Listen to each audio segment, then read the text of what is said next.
Donc maintenant, nous passons avec un petit peu de retard à la deuxième partie de l'émission. Maintenant, ce sont les auditeurs qui posent des questions. Je vais relayer leurs questions. Vous pouvez d'ailleurs toujours poser des questions en vous connectant sur le site de Salamandre TV. Alors, je commence par une première question, une question de Russ qui est adressée à vous deux. Est-ce que le sage doit utiliser son libre arbitre pour modifier ou se changer selon son désir, ou finalement doit-il accepter comme perfection l'ensemble de son destin en s'y plongeant sans se poser aucune question? Alors peut-être qu'Irène peut commencer par répondre à cette question. Oui, mais si tout le travail qu'on fait revient à ne pas se poser de questions, on va finir par vivre dans un véritable enchaînement par rapport à tout ce qui se passe. Donc moi je pense qu'au contraire, c'est pas la question en elle-même, c'est pas une question par rapport à l'extérieur, par rapport au rapport qu'on peut avoir avec le monde, c'est la question intérieure, c'est qu'est-ce qui se passe en moi. Et sur la base de qu'est-ce qui se passe en moi, comment c'est arrivé, ces questions-là, elles sont très très importantes. Et je pense que le vrai sage, ne va pas passer son temps à essayer d'évincer tout ce qu'il rencontre, il va en faire un véritable travail de connaissance de soi. Donc ça, c'est ce qu'il y a de plus important. Et ce travail-là nous conduit effectivement aussi à d'autres questions, mais il n'y a pas de réponse absolue. La réponse, elle est toujours momentanée, uniquement en fonction de la pensée, du moment, de la sensation que nous éprouvons. Et ensuite, si nous avons été sincères, justement, s'il y a cette unité qui dit c'est moi, c'est bien ce qui se passe en moi, on va la reconnaître la prochaine fois, on va la reconnaître la prochaine fois, et effectivement, à un moment donné, ça peut s'effacer. Mais c'est un travail de longue haleine, c'est un travail d'immense patience aussi vis-à-vis de soi. Il ne faut pas se juger. Si on commence à juger la situation, c'est fini. Et cette patience, c'est cette écoute. Pour moi, patience et écoute, c'est la même chose. De notre ressenti, de notre vécu, des pensées qui s'associent lorsque on l'évoque, etc. Et c'est un tout. Il n'y a pas de règle en général, il n'y a pas de leçon en général ou de solution en général. C'est toujours l'instant qui est important. Donc, Christophe Massin, alors. Dedans. Oui, moi je dirais que l'essentiel, c'est l'ouverture et le fait de s'incliner devant la vérité de l'enfant. Donc c'est cette discussion totale de ce qui est là maintenant, cet accueil, cette ouverture inconditionnelle à ce qui se présente, qui va faire surgir de l'intérieur une réponse qui n'est absolument pas prévisible, qui n'est absolument pas calculée, mais justement qui est basée sur une communion avec la situation. Donc l'idée du destin, ça fait intervenir le temps, ça fait intervenir le passé, le futur, ça n'a pas de place en fait. Donc c'est ça qui est important, c'est cette immersion complète, cette ouverture qui va permettre la réponse à la situation. Pas n'importe quelle réponse, c'est une réponse qui va être vraiment dictée par la situation et par cette ouverture à la situation. Donc c'est pas une réponse personnelle, même si deux personnes dans cet état d'ouverture ne donneront pas forcément la même réponse. Donc il n'y a pas la réponse singulière, mais il y a la réponse qui vient à travers moi, mais qui n'est pas une réponse personnelle, qui est une réponse qui est appelée par la situation. Donc la question de vouloir changer les choses, la question du destin n'intervient pas là-dedans. Ça fait intervenir la pensée. Merci beaucoup. Alors, j'ai une autre question de Kevin. Dans la voie vers l'unité intérieure, quelle place occupe l'autre? Est-il un but ou un moyen? Alors, je propose à Christophe de commencer à répondre. dans une voie de non-dualité, ben justement, tant qu'il y a un autre, c'est qu'on est dans la dualité. Donc c'est un repère fondamental, l'autre. Justement, mais l'autre, c'est pas seulement l'autre humain. L'autre, c'est tout ce qui est pour moi ne correspond pas à mon attente. Moi, c'est tout ce qui me convient, c'est tout ce que je veux, et le non-moi, c'est tout le reste. Donc tout ce que je ne veux pas voir arriver, c'est quand l'autre me déçoit, c'est tous les aspects, c'est de la douleur qui survient dans mon corps, c'est aussi l'autre. Donc justement, tant qu'il y a un autre, je suis dans la dualité. Donc tout le cheminement va être de voir, il y a l'autre parce qu'il y a moi. Parce que moi, je veux que ça soit comme ci, comme ça, j'ai des attentes, j'ai des exigences, et donc il y a autre chaque fois que finalement le moi veut que le monde tourne autour de lui. Donc, comme le disait Héraclite et Swami Prajanpad, moi vit dans son monde, ne vit pas dans le monde, et donc tout ce qui est en dehors de son monde, ben c'est l'altérité justement. Donc tout le chemin, ça ne va pas être de supprimer l'autre, non, ça va être de réaliser comment le moi crée l'autre. En fait, je crée l'autre chaque fois que je refuse le changement et la différence. Donc dès qu'il se produit autre chose que ce que j'attends, que ça vienne d'un être humain ou des circonstances de la vie, eh bien la dualité apparaît, il y a moi et cette chose qui arrive, qui ne me convient pas, qui n'est pas ce que je veux, et donc il y a la tension, il y a la dualité. Donc tout le cheminement, justement, tant que je vais voir l'autre, eh bien je vais avoir la preuve que je suis toujours dans la dualité. Alors Irène, avez-vous quelque chose à dire sur cette question ? Oui, moi je pense que l'autre est un sujet extrêmement intéressant à étudier par rapport à ce que je vis. C'est-à-dire que le monde extérieur tout entier m'appelle à réagir. À partir du moment où cela me donne une matière de travail sur moi, c'est très bien que l'autre soit là. C'est-à-dire, vivre dans l'instant, c'est ça. C'est rencontrer toutes les expériences qui peuvent se passer et en faire un outil de travail pour moi. Pourquoi j'ai réagi, pourquoi j'ai pensé ça, tiens, je me suis mise en colère, tiens, je me suis attaché à ça. Bon, moi, je n'ai rien contre l'attachement, si ça apporte du bonheur, si ça apporte du bien-être, mais si dans le chemin de la connaissance de soi, c'est pas tout à fait la même réaction. Mais tout ce qui se passe à l'extérieur éveille en nous la matière de travail sur nous. Après, on en fait ce qu'on veut. Ça peut être des moments formidables, ça peut être aussi des moments de souffrance. Mais bon, je pense qu'il ne faut pas non plus, à longueur de temps, être dans cet état d'esprit. C'est surtout lorsqu'il y a un conflit à l'intérieur de nous que toutes ces questions peuvent se poser. Qu'est-ce qui s'est passé? Qu'est-ce qui s'est éveillé? Qu'est-ce qu'on a réveillé? Et à ce moment-là, ça devient un outil de travail. Alors, sinon, on est dans une interrogation permanente et on ne vit même plus avec les autres. Alors, j'ai une question, merci beaucoup Irène, j'ai une question d'Élise qui revient sur les émotions et elle nous dit « Je suis consciente de l'émotion qui m'emporte, mais je suis incapable de la gérer et cela devient difficile à vivre car je suis consciente du mal que provoque ma réaction. Help !» Donc, Christophe. Justement, c'est typiquement une situation où il y a une dualité. Elle dit je suis conscient, Élise dit je suis consciente de, je ne peux pas m'en empêcher, c'est plus fort que moi, et en plus je fais du mal. Donc du point de vue de la tête, c'est une situation conflictuelle. Du point de vue du cœur, justement c'est là où le cœur va, lui le cœur ne fonctionne pas avec la dualité à la différence de la pensée.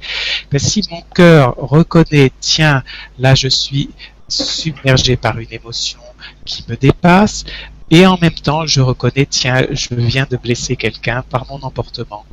Eh bien, le cœur, à ce moment-là, est touché. Le cœur est ému, mais d'une émotion d'une qualité différente. Et si justement j'accepte de me laisser vraiment toucher, le cœur va m'apporter ses ressources particulières et va m'aider à voir, ben oui, qu'est-ce qui m'emporte là, qu'est-ce qui est si fort que je ne peux pas maîtriser. Mais donc c'est pas un combat contre moi, c'est pas ah là là cette réaction est mauvaise. Non, c'est que j'ai besoin de me rapprocher beaucoup plus de moi pour vraiment voir la source de cette réaction, de cet emportement.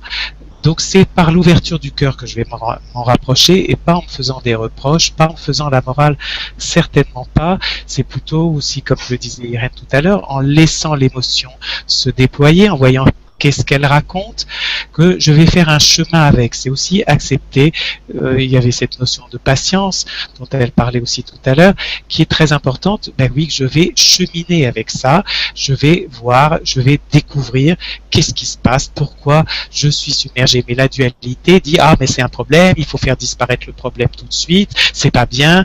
Mais non, ça va pas fonctionner comme ça. Ça, c'est le mental qui veut que les choses se passent comme ça. Et vous, Irène, que pourriez-vous répondre à Élise? Alors, l'émotion qui emporte, c'est très naturel. C'est aussi sa fonction comme ça, c'est comme une vague, l'émotion. Ça se déverse. Donc, ce n'est pas au moment où c'est en train de se produire qu'on peut travailler sur soi. Par contre, il ne faut pas la refouler après. Si on accepte d'avoir vécu ça, elle ne va pas se refouler, mais elle va changer, elle va évoluer à l'intérieur de nous, elle va prendre son sens, et ça nous permettra de comprendre à quoi nous avons réagi. Mais je ne pense pas qu'il y a pas une émotion qui ne soit pas reliée à des souvenirs, et l'important c'est de remonter à la source de cette émotion. L'émotion, c'est toujours le rapport à l'autre. C'est le rapport, moi, à l'autre. Je suis complètement d'accord à ça. Mais donc, c'est comme si tout d'un coup, on se projetait dans la situation par rapport à l'autre et qu'on se laisse envahir par ça. Alors, il faut laisser la vague se dérouler. Laisse rouler les vagues. Et après, tranquille, dans le fauteuil, on s'assoit, on est seul et on va laisser revenir ce qui vient. Et ça se calme progressivement. Et si ça ne se calme pas tout de suite, eh bien, c'est aussi cette patience qu'on va avoir de dire ça, tiens, je l'ai déjà vécu avec quelqu'un, ça c'est la même chose avec quelqu'un, c'est la même chose avec quelqu'un, c'est jamais la faute, donc c'est pas la faute de l'autre, il y a en moi quelque chose sur quoi je dois travailler. Et plus c'est violent, finalement, plus ça peut être un formidable instrument de travail. Parce que ça se réveille à chaque fois, quoi. Donc ça nous signale vraiment qu'il y a le problème. Et après, ben, c'est un travail avec un psychothérapeute, ça peut aussi aider. Avec quelqu'un qui connaît bien ce travail sur l'émotion et qui va accompagner complètement la personne. D'ailleurs, il y avait beaucoup de psychothérapie comme ça dans les années 60, où quand on commençait à se mettre en colère, on parlait de la colère qu'on éprouvait vis-à-vis de quelqu'un, eh bien, on nous faisait taper sur un tapis jusqu'à ce que la phrase clé sorte et que tout d'un coup, on comprenne ce qu'on vivait. Et c'était intéressant. Merci beaucoup, Irène. J'ai une autre question qui aborde un thème fondamental. Je vais la poser d'abord à Christophe Massin. C'est une question d'Aimé qui nous demande ce chemin peut-il se faire seul ou l'existence d'un guide est-elle fondamentale? Alors justement, ça c'était une grande différence entre Krishnamurti et Swami Prajnanpad, où Krishnamurti a beaucoup remis en question les gourous, l'attachement au gourou, la dépendance au gourou, de manière très radicale. Donc Arnaud Desjardins, lui, s'inscrit dans quelque chose de très différent, où au contraire le maître joue un rôle fondamental. Donc c'est vrai que dans mon expérience, la relation avec un maître est extrêmement précieuse. Déjà de rencontrer un être humain qui vit sur un autre plan de conscience, moi je n'avais pas cette notion et quand ça m'est arrivé, ça a été quelque chose de très important de réaliser, mais oui, c'est pas quelque chose qu'on raconte, je peux voir de mes yeux que oui, un être humain qui est habité par l'amour en fait.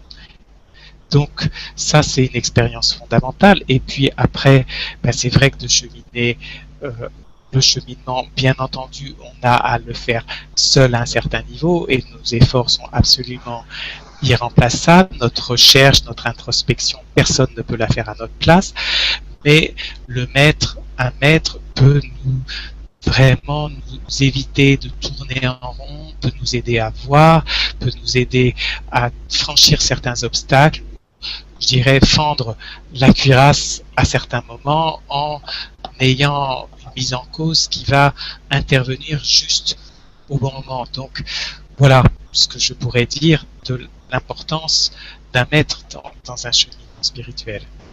Bon, après, il y a aussi l'aide d'un psychothérapeute pour dépasser certaines choses, parce que là aussi, on peut se rendre compte qu'au bout d'un moment, on tourne en rond et que malgré des prises de conscience, il y a des choses qu'on n'arrive pas à dépasser seul. Donc chaque chemin à nouveau est unique, et donc c'est à chacun de sentir quand est-ce qu'il tourne en rond, qu'il piétine et qu'il a besoin d'une aide extérieure en fait. Il n'y a pas une vérité générale. Alors, avant de passer la parole à Irène sur ce thème, sur lequel elle aura certainement beaucoup de choses à dire, je reste un peu avec vous parce que le rôle du maître dans notre société est très impopulaire. Le terme qui sert à désigner ce maître en Inde, en sanskrit, le mot gourou, est une insulte, c'est une injure, ça sert à désigner un personnage tyrannique, manipulateur, qui maintient ses disciples dans l'infantilisme. Quelle est votre expérience à vous à ce sujet-là? Bien sûr, donc ça, en plus c'est très français. Il y a vraiment une méfiance particulière des Français, et dans d'autres pays d'Europe, aux États-Unis, il n'y a pas cette même méfiance. Mais en fait, c'est une notion traditionnelle qu'on retrouve chez les maîtres spirituels du christianisme, qu'on retrouve avec les directeurs de conscience, dans l'orthodoxie, qu'on retrouve chez les Grecs. Donc, la notion de maître est quelque chose de fondamental qui appartient aussi à notre culture, et gréco-latine et judéo-chrétienne. Donc, je pense que notre société française, à cet égard, certes, il y a des fous, certes, il y a des manipulateurs, et c'est important de le savoir et de savoir se détourner de ce genre de personnages, mais qu'il ne faut pas jeter le bébé avec l'eau du bain, et qu'un maître spirituel authentique, c'est une bénédiction.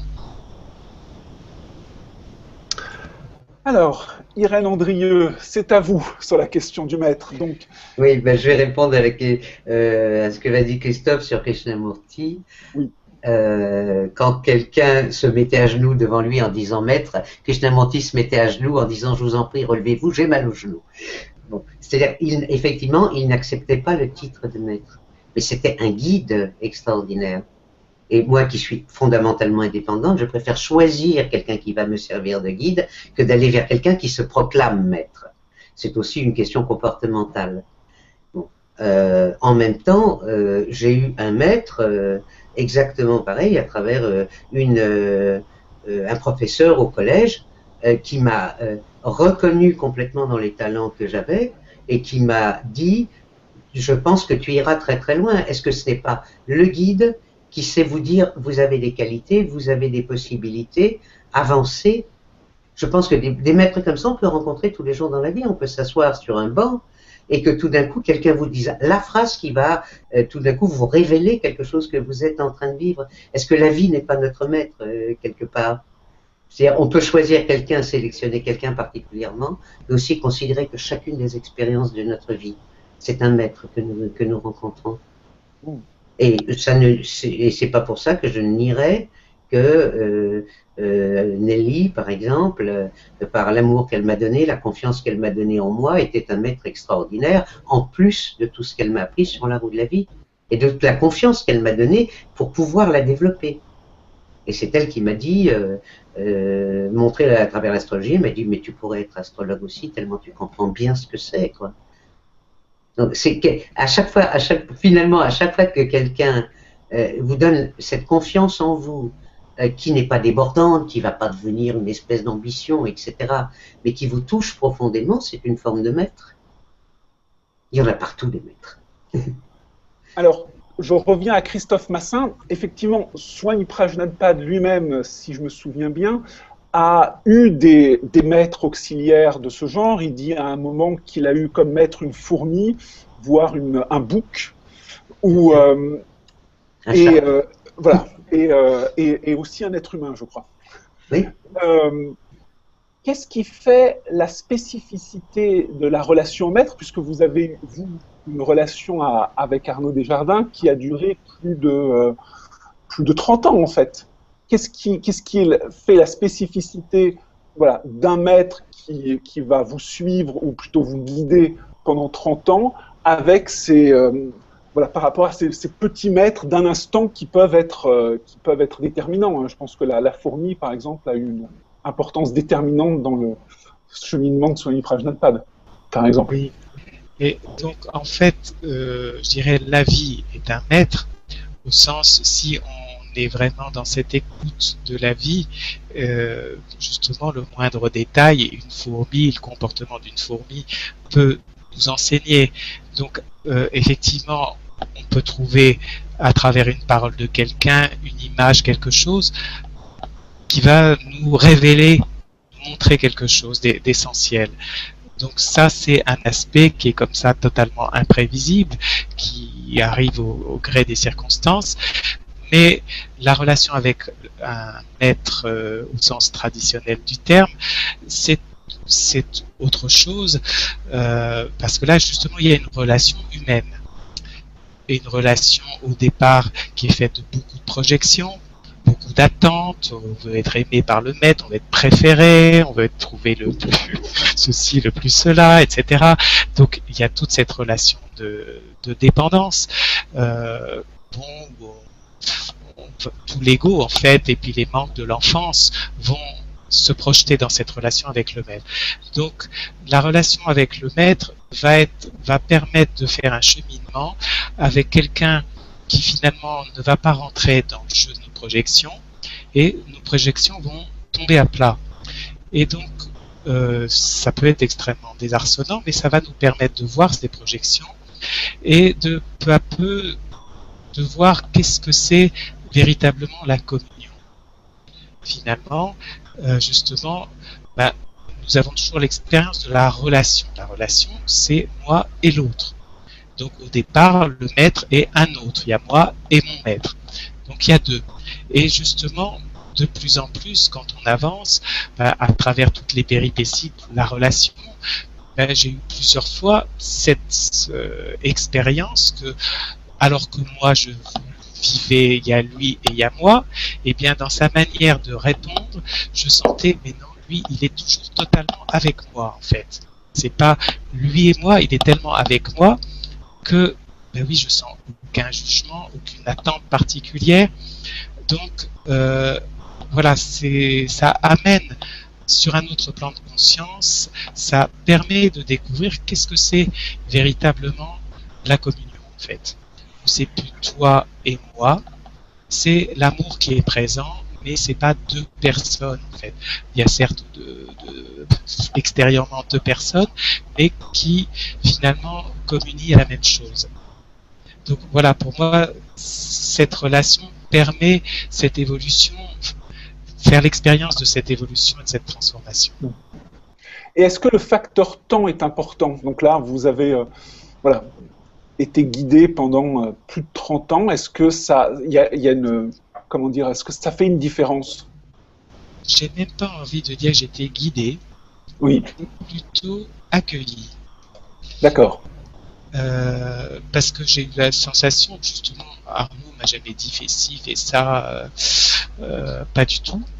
Qui me laissait au contraire totalement libre de faire mes expériences, et en fait qu'il était plutôt à m'écouter et à mes côtés, les deux, et surtout la relation a connu des tas de phases, avec des phases très tendues. Je l'ai critiqué, je l'ai voulu, je l'ai remis en question, tenté plus, après une phase initiale d'idéalisation, etc. Après, je me suis éloigné de lui, donc j'ai connu beaucoup de périodes différentes, et justement, là aussi, ça m'a énormément enseigné sur moi-même, en fait. J'ai beaucoup appris, ça m'a renvoyé comme un miroir, en fait, des tas d'aspects de moi-même, jusqu'à ce que peu à peu, au fil du temps, toutes ces projections tombent, ces réactions tombent, et que justement, j'arrive à quelque chose de très paisible et heureux avec lui. Une dernière chose, Swami Prajnapada conseillait, paraît-il, souvent à ses disciples de se méfier de l'idéalisme. En anglais, ça donne quelque chose comme « beware of idealism ». Est-ce que le fait d'être accueilli pendant 30 ans par un maître vous a aidé justement à remettre en cause l'idéalisme, puisque du coup, vous pouviez, voilà, si vous connaissez un homme pendant 30 ans, peut-être même de manière très proche, il vous est impossible de continuer à l'idéaliser. Impossible. Et c'est ça qui a été très rude. Parce que au départ, il y a eu l'idéalisation, et puis donc la chute a été sévère. Et donc, quand justement, je me suis rendu compte que l'envers de l'idéalisation, c'était une critique sauvage. Donc, après le piédestal, c'était plus bas que terre. Donc, j'ai vu que dans l'idéalisme, il y avait beaucoup d'intolérance, beaucoup de jugement, en fait, des images qui correspondaient pas à la réalité, qu'un être humain, la profondeur d'un être humain, le mystère d'un être humain ne peut pas être ramené à des idées, en fait. Voilà, donc ça m'a montré d'un certain Arnaud en tant qu'être humain, avait ses limites, avait ses fonctionnements. Voilà, mais que je pouvais m'emparer de ça pour le juger, pour le disqualifier, et je me suis aperçu que c'était une erreur, en fait, que justement je préjugeais, je pensais savoir, et que plus le temps a passé, plus je me suis rendu compte que ce qui est important, c'est ce qu'il transmet, en fait, et ce qu'il me permet d'expérimenter. Alors, je reviens à vous, Irène Andrieux. Est-ce que vous êtes vous aussi passé par une phase d'idéalisation avec Krishnamurti qui devait se prêter beaucoup à l'idéalisation? Non, justement, il s'y prêtait pas du tout parce qu'il se moquait de nous et il avait un humour fou. Et à chaque fois que quelqu'un se conduisait comme ça, il y avait la phrase qui envoyait balader la situation, quoi. Et moi, c'est ça qui m'amusait énormément. Parce que c'était tellement libre. Ça lui était égal quelque part. On n'avait pas besoin de ça. C'était un éveillé, c'était quelqu'un qui était dans un état de lumière extraordinaire. Et lui aussi avait cette ouverture fantastique au niveau de l'écoute de la question. On voyait bien qu'il était complètement présent, mais qu'il n'était pas intéressé intellectuellement, émotionnellement, par ce qu'on vivait. Et ce qui nous laissait la plus grande liberté de travailler en face de lui et d'écouter la phrase. Et en plus, pour moi, il y a une indication qu'il donne dans un de ses ouvrages et qui va devenir le titre d'un ouvrage que je suis en train d'écrire, c'est « La vie est un pays sans chemin ». Alors si sur notre chemin nous croisons des êtres comme ça, c'est une chance extraordinaire, mais c'est quand même notre chemin et c'est nous qui le choisissons.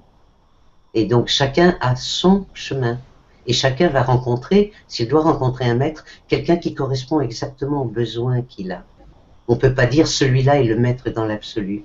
C'est celui qui va nous permettre d'entrer véritablement en contact avec nous et qui n'attendra rien de nous. Et pour ça, c'est très très important. Oui, Christophe parle assez bien de ça. C'est lui qui avait des attentes, mais est-ce qu'Arnaud Desjardins, lui, avait une attente particulière vis-à-vis de lui?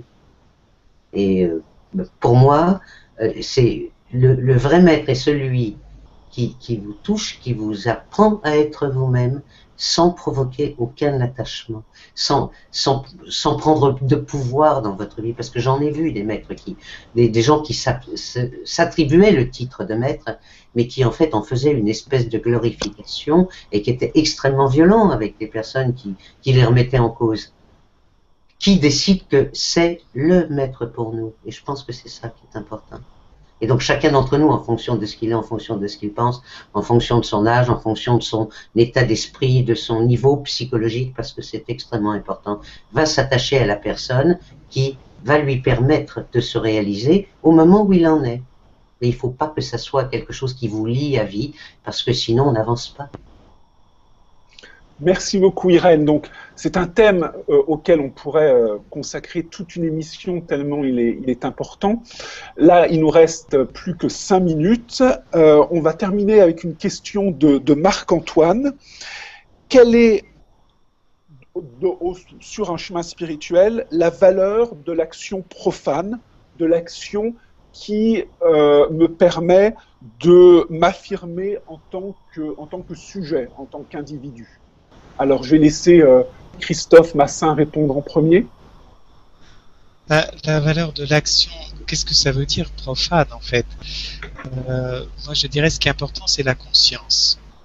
Une action sans conscience ne va pas laisser de traces, ou elle va laisser des traces karmiques par les réactions qu'elle va engendrer, mais au sens de traces positives, un enseignement, une ouverture.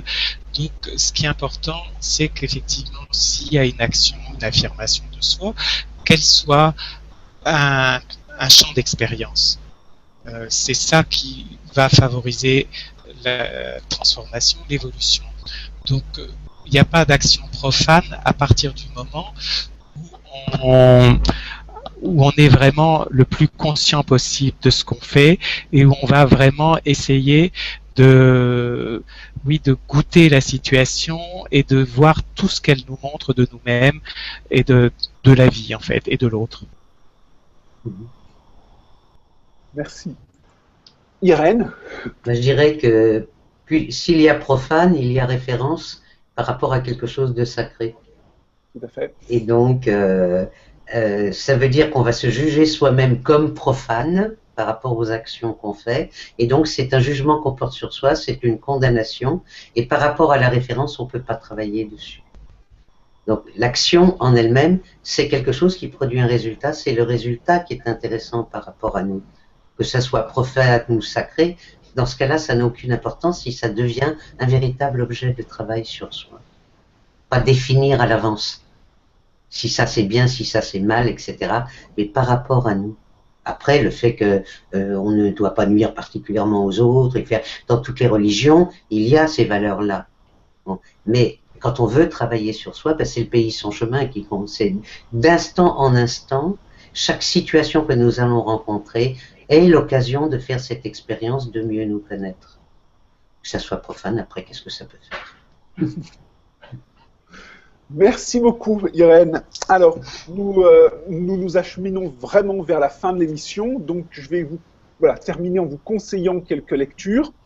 Alors, la première lecture, c'est l'un des livres de Christophe Massin, Souffrir ou aimer, aux éditions Odile Jacob, qui est un livre vraiment passionnant et qui éclaire de manière très intéressante les livres à la fois d'Arnaud Desjardins et également les livres qui ont été publiés sous la direction de Daniel Romanoff à propos de l'enseignement de Swami Prajnanpad. Et à propos de Swami Prajnanpad, l'autre livre qu'on peut vous conseiller, c'est les formules de Swami Prajnanpad qui ont été recueillies par, commentées par Arnaud Desjardins et compilées par Véronique Desjardins. Alors, Irène Andrieux, auriez-vous un livre de Krishnamurti peut-être à conseiller à ceux qui nous regardent? Se libérer du connu. Se libérer du connu, qui est disponible en édition. On trouve sur Internet.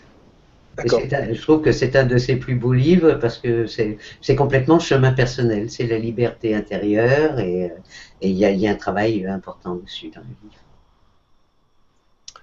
Et peut-être vous, Christophe Massin, peut-être une lecture à conseiller à nos spectateurs? Le petit livre qui s'appelle l'ABC de la sagesse de Daniel Romanoff. Prajnanpad, enfin, sont des formules de Swami Prajnanpad recueillies par Daniel Romanoff. Je trouve qu'il y a beaucoup dedans. C'est un petit livre, mais il y a des perles à l'intérieur. Très bien. Bah, écoutez, je vous remercie tous les deux pour nous avoir consacré ce temps et je vous souhaite une très bonne soirée ainsi que de très bonnes fêtes de fin d'année. Merci. Merci. Bonne fête aussi.